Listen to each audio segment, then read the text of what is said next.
Could you please all rise for the Right Honourable the Lord Mayor of Perth, Mr Basil Zemplis. Thank you. Good evening, everybody. Lovely to see so many people here, and welcome to the City of Perth June 2023 agenda briefing session. I'm going to formally declare the session open at 5 p.m. and respectfully acknowledge the traditional owners of the land upon which we meet, the Whadjuk Noongar people of Western Australia.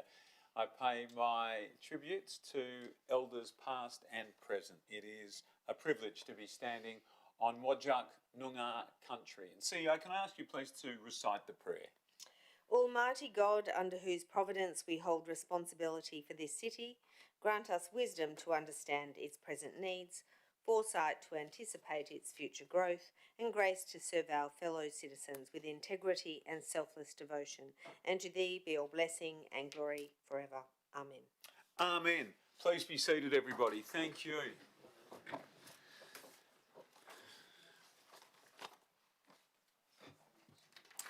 Well, I'm going to begin with this duty, and that is to advise everybody that in accordance with Council Policy 1.4, this meeting is being live streamed, and the recording, Deputy Lord Mayor, will be made available on the City's website following the meeting. Now let's go through attendance. In attendance today are the Deputy Lord Mayor Liam Gobbin, Councillor Sandy Angie, Councillor Clyde Bevan and Councillor Rebecca Gordon. Councillor Victor Coe and Councillor Brent Fleeton are both apologies this evening. Councillor Catherine Leeser and Councillor Di Bain are currently on an approved leave of absence. And I'll remind councillors to please submit any applications for a leave of absence prior to next week's ordinary council meeting. And in addition, I welcome the Chief Executive Officer to my left, other officers right around, and any members of the public or media who are in attendance or watching on the live stream. Lord Mayor's announcements. The bulk of the Lord Mayor's announcements get saved for the ordinary council meeting, but I do want to say it was with great pride and pleasure that the City of Perth today launched our See It, Say It campaign to encourage people to ring our 24/7 surveillance centre at any time of the day or night to report any issues, antisocial behaviour or any behaviours impacting the community. It could be something as small as a milkshake that has been spilt on the sidewalk, or it could be some other form of antisocial behaviour that is causing people problems or some form of trauma. The number they can do that on is 9461 3333, and that number will be advertised broadly in a campaign that has been produced in-house, a very effective campaign that is on our social media channels, and also you'll see on many of the bollards through our CBD and through the city, the See It, Say It livery and campaign messages, which is to call the number 9461 3333. I want to take this opportunity to acknowledge the role of the East Perth Community Group in this campaign. As you know, our interaction with our community groups is one of the core functions for all of us here at the City, and particularly for my fellow councillors. And the ability to interact and attend forums and to discuss issues that are of concern or relevance between the City Council and our community groups is very important. And it often informs the work that we do. And it was out of one of these community consultation sessions held in East Perth that it became clear to us that despite many of us being well aware of the 24/7 nature of our world-class surveillance centre, with over 700 cameras throughout the City of Perth feeding in live, and the presence of 2 full-time police officers within that setup 24/7, obviously they rotate through, it wasn't as immediately aware to members of our community. And so as a result, this campaign was born. And the See It, Say It campaign encourages everybody. If you see something on the streets, if it makes you feel uncomfortable, antisocial behaviour or just something that you want to report, obviously if it is of a more serious nature, 000 for emergencies or 131 444 if you need immediate police attention. But if you're not sure and just want it checked out, 9461 3333, our staff can escalate it to the WA police officers who monitor the same visual feeds, and then if required, WA police will be contacted. We should be very proud of this initiative. Community safety is at the forefront of everything that we do here in the City of Perth. And I want to thank and commend our city staff for driving many of the initiatives that have come to pass in the See It, Say It campaign. It'll feature prominently on the TV news tonight and in the newspaper tomorrow, and it is a great step forward in our continuing quest to keep everybody in our city safe. And I do urge you, obviously, to see it. If you see it, to say it. 9461 3333. And there's a QR code attached to those bollards, so there's no reason not to be able to take advantage of it. Thank you. We're going to move now to item 5 on the agenda, disclosures of interest. Now, CEO, have any disclosures been received tonight? Yes, Lord Mayor, the following interests have been disclosed. The Deputy Lord Mayor Liam Gobbett has disclosed an impartiality interest in item 12.2 as he is a member of Pride WA, and Dr Lauren Butterley is a personal friend who scrutineered for him at the 2021 local government elections. The Lord Mayor has disclosed an indirect financial interest in item 18.1 as he is an employee of Seven West Media, for which the Australian Capital Equity is a major shareholder. That's it, is it, CEO? Yes, according to my list. Yeah, that was a trick question. No, the answer was yes. Yes. Okay, so reminding... so no, it wasn't, you see. Good thing I said it. Councillor Angie. Just declaring impartiality in relation to the Tech Action Plan, in relation to PropTech Hub, WestTech First and Startup WA. I've attended events held by those organisations as a representative of the city, and also bought tickets and attended events in a personal capacity over the last 2.5 years. Thank you, Councillor Angie. We appreciate that. Thank you, CEO, also. So we are going to remind everybody that item 6, if there are no other disclosures of interest from the floor, just one final check. Item 6 is public question time, and public question time will be held next week at the ordinary council meeting. Item 6, 6.2, is deputations, and CEO, are there any deputations tonight? Yes, Lord Mayor, we have received one deputation in relation to an item considered at last council meeting, item 12.1, event sponsorship 23-24, round 1, and we have received one deputation relating to an item included in this agenda, item 12.2, 22-23, major events and festival sponsorship, Pride WA and Space Collective. Thanks, CEO. I'm going to remind everybody giving deputations there is a 5-minute limit for deputations. And with that, I'm going to invite Mr Vince Connolly, representing RSLWA, speaking for an item that was considered at the last council meeting, item 12.1, event sponsorship 2023-2024, round 1, to please come forward. Mr Connolly, good evening. Welcome. If you can give us your name, your address, and you've got 5 minutes to pat us on the back. Evening, Lord Mayor. Thank you so much for the opportunity. Vince Connolly, residential address 6, Contatio Cove Trig, work address straight over the road in Anzac House. Really appreciate the opportunity tonight to be present, and quite simply, I just wanted to provide on behalf of RSLWA, but of course veterans, their families and the whole WA community, our heartfelt thanks for your incredible support for Anzac Day 2023 and of course also now for 2024. It came as a wonderful and pleasant surprise that Council had moved so proactively, in fact, to approve funding for next year as well. I'm certain that all councillors were greatly supportive. I know I saw some direct messaging from Councillor Brent Fleeton, but certainly Lord Mayor Basil Zempoulos for your direct and ongoing support. CEO Michelle Reynolds, it's been wonderful working with you. And again, I wanted to personally present today just to thank all of you. There are a couple of short messages that we've extracted from Facebook where we also thank the city, and I just thought I'd share them very briefly. Great news. These were comments from the public. Great news. Congratulations, RSLWA, and well done to City of Perth for supporting such a great cause. And then there's a series of clapping hand emojis, which follows.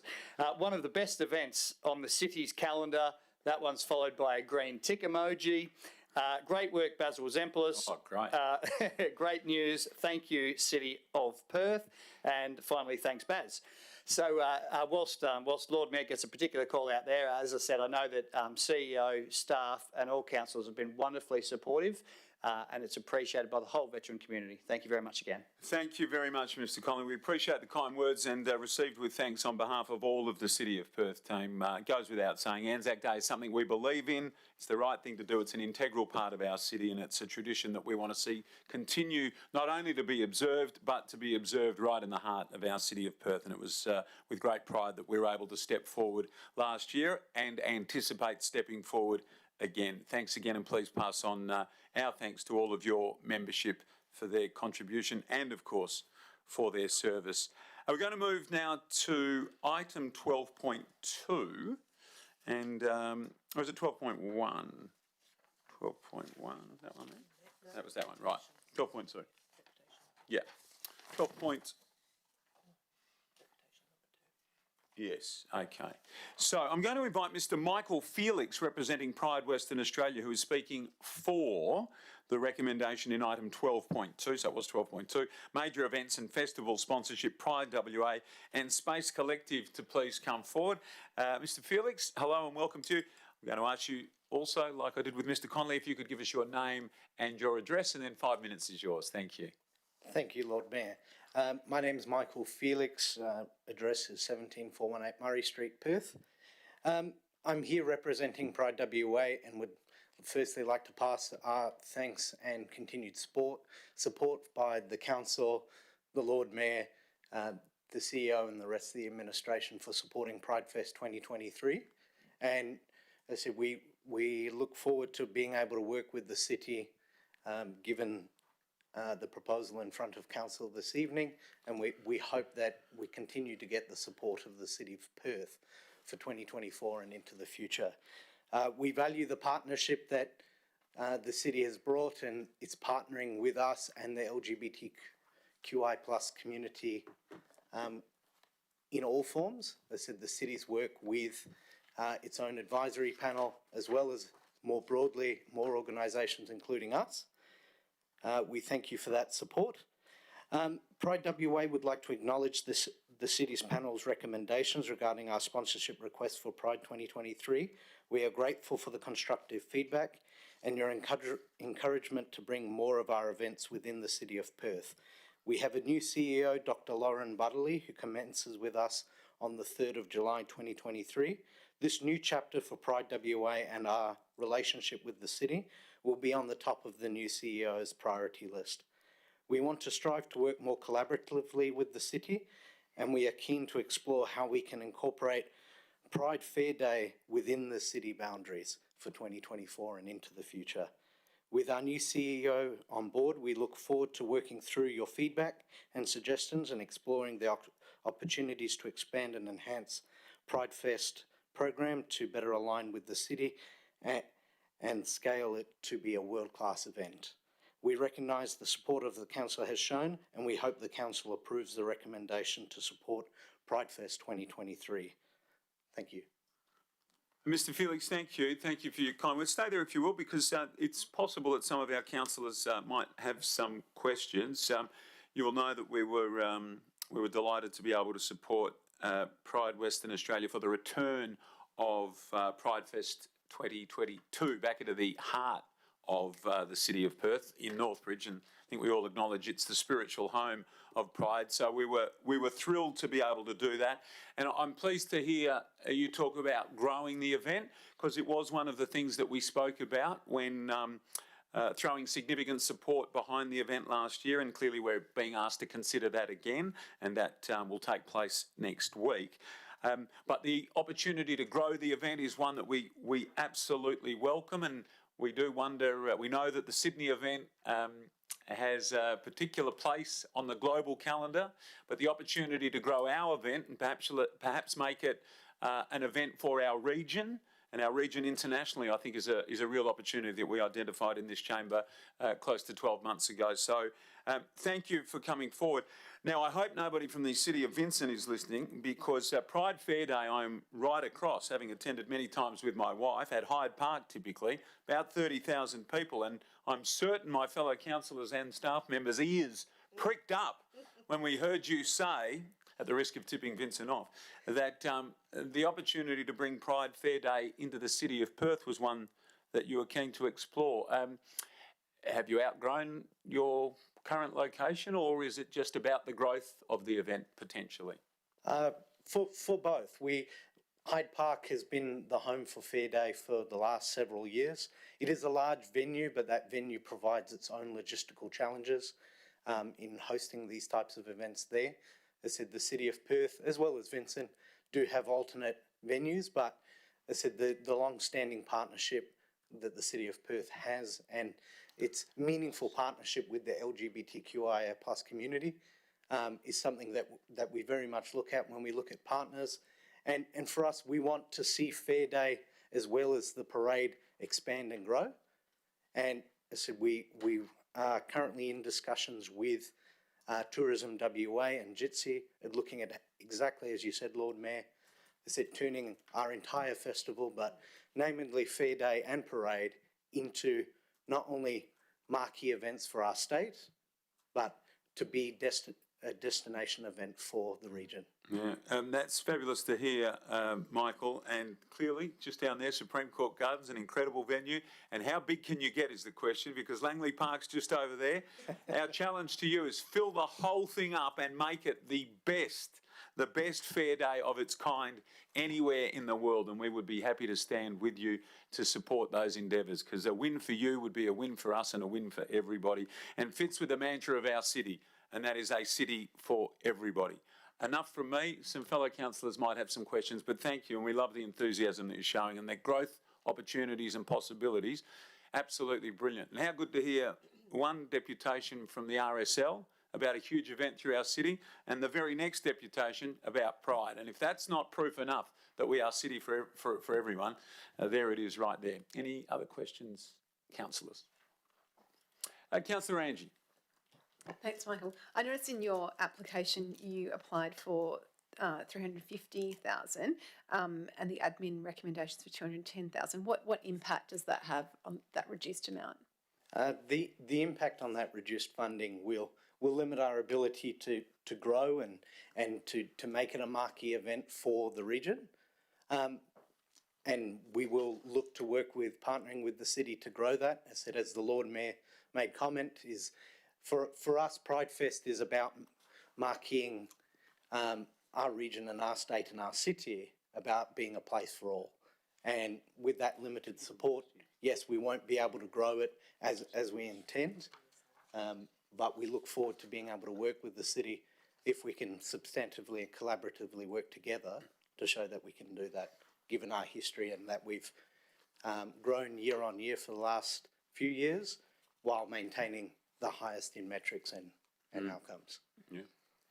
Thanks, Councillor Angie. I see that our officers are recommending the same amount as last year, which is 210,000, which, as everyone in the chamber will know, is a significant step up from 21 and 20, 19 and 18. There was no, I know, we went right through, we didn't miss COVID, did we? We ended up in Gloucester Park one year, but 55,000 and 65,000 in those previous years.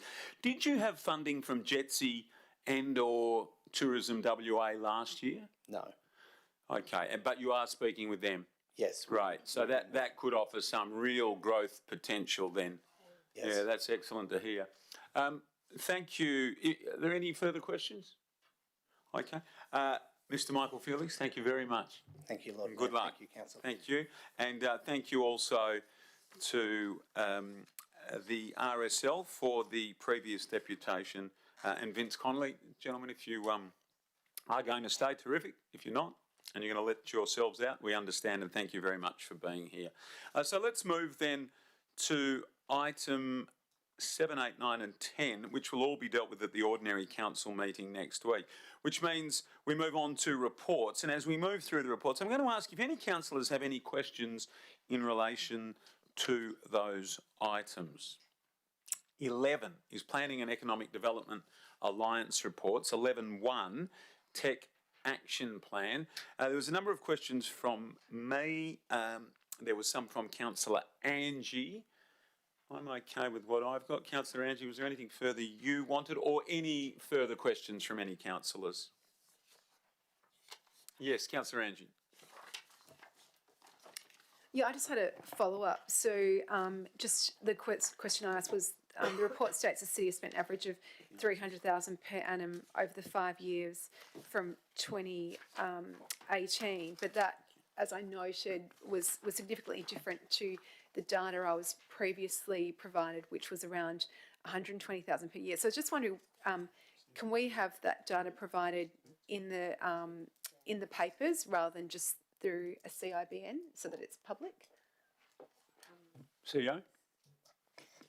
Yes, I don't see there's a problem with that. If I could just ask the manager, economic development, would there be any issues with that detail? No, it's primarily based on historical sponsorships or other activities. There is a little bit of judiciousness in terms of what we're considering tech. So obviously when we've looked back on past sponsorships, there could be sponsorships from other areas that we've considered to support the tech sector. So it could be like a local activation grant, which we kind of didn't look at before, if that makes sense, in terms of support of the tech sector. But we can compile those tables, and we're doing that at the moment, and send those through. Yeah, thank you. Because given that the previous amount was published at about 100 grand a year, I think it's important to update that. And the other question, yeah, so just confirming, so the only change was from what we were presented at the EMES was just in relation to the esports, and there was nothing else changed. CEO?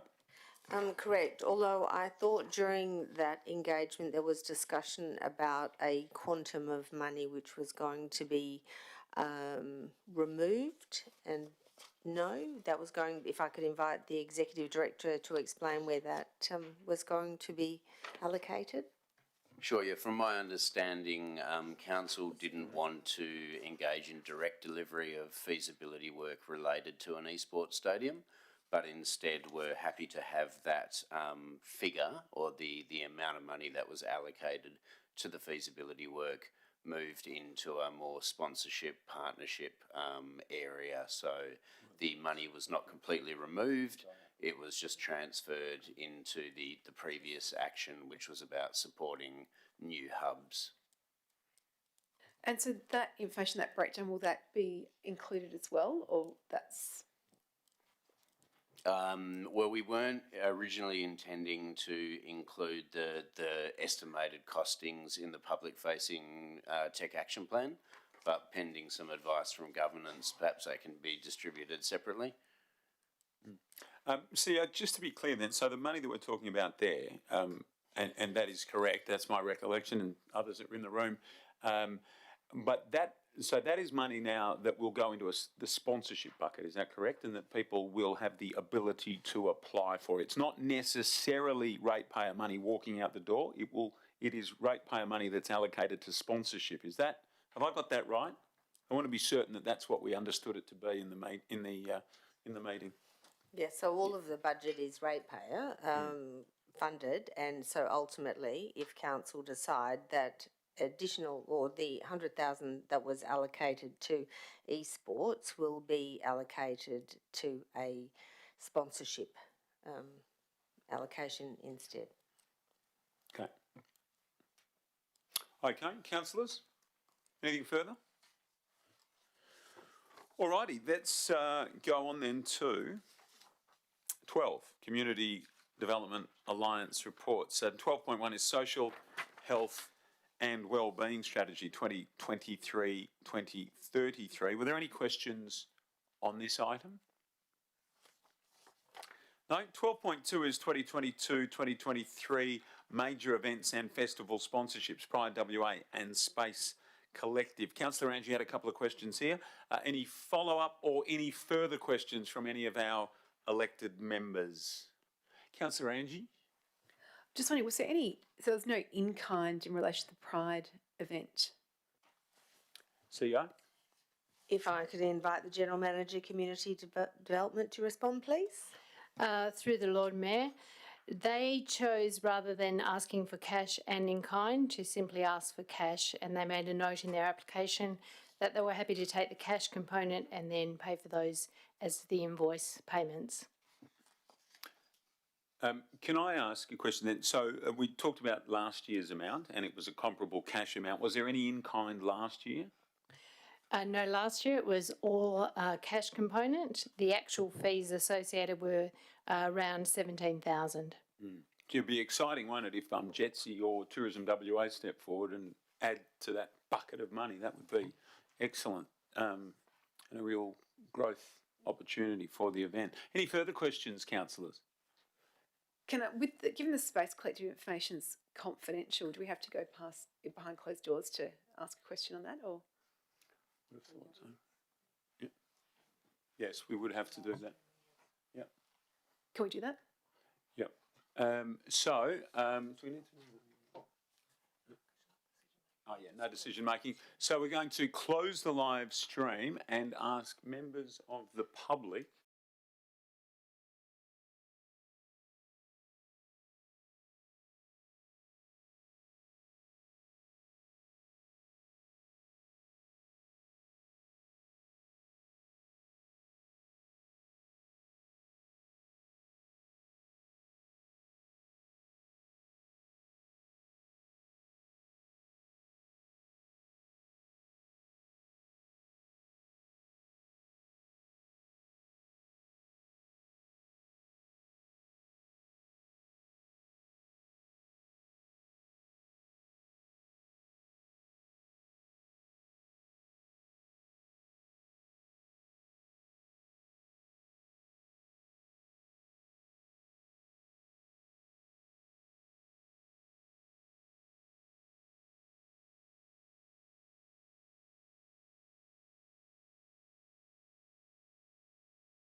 people in. Democracy in action, Councillor Bevan. What a privilege it is to be a part of it, hey? Doors are open. Live show. Welcome back, everyone. 13 is Infrastructure and Operations Alliance and Commercial Service Alliance reports. Thank you, Mika. 13.1 is variation to contract 0036/20, the Rose Street Master Plan works. Councillors. We'll go to 14, Corporate Service Alliance reports. 14.1 is monthly financial statements for April 2023. Councillors, anything? 14.2 is the schedule of accounts paid April 2023. Any questions tonight, councillors? And 14.3 is the Register of Delegations and Authorisations Annual Review 2023. Any questions, councillors? 15, Chief Executive Officer reports. 15.1 is review of the Code of Conduct for council members, committee members and candidates. Councillors, anything? 15.2 is the adoption of the City of Perth Repeal Local Law 2022. Any questions? 15.3, the Audit Report, Financial Management Review. Any questions tonight? 15.4, performance of ARC audit, relevant recommendations to other committees and council. Councillors, are there any questions at this time? 16 is committee reports. We don't have any tonight. 17 is notices of motion, which have been given and they'll be dealt with typically at the ordinary council meeting next week. 18 is matters for which the meeting may be closed. Now, items 18.1 and 18.2 are designated confidential in accordance with sections 5.232C and 5.232E of the Local Government Act 1995. If any councillors have questions relating to these items, we would need to move behind closed doors and pause the live stream. So, can I ask firstly, in relation to 18.1, do any councillors have any questions on 18.1? No? Okay, in which case we'll bat on to 18.2, Level 3 Council House Leasing Approval of Lease Proposal. Do any councillors have any questions on 18.2? Yes, Councillor Bevan. Just for the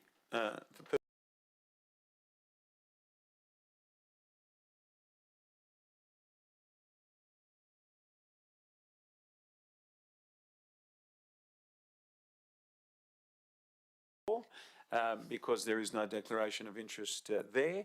So Councillor Bevan, if you will.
resume the live stream and we can open the doors to say that item 19, urgent business, will be dealt with at the ordinary council meeting. And with that, there being no further business, I now declare the agenda briefing session closed at 5:37 p.m. and thank everyone for their attendance. Have a good night, everybody. Thank you for being here. Please all rise for the Right Honourable the Lord Mayor of Perth, Mr Basil Zemplis.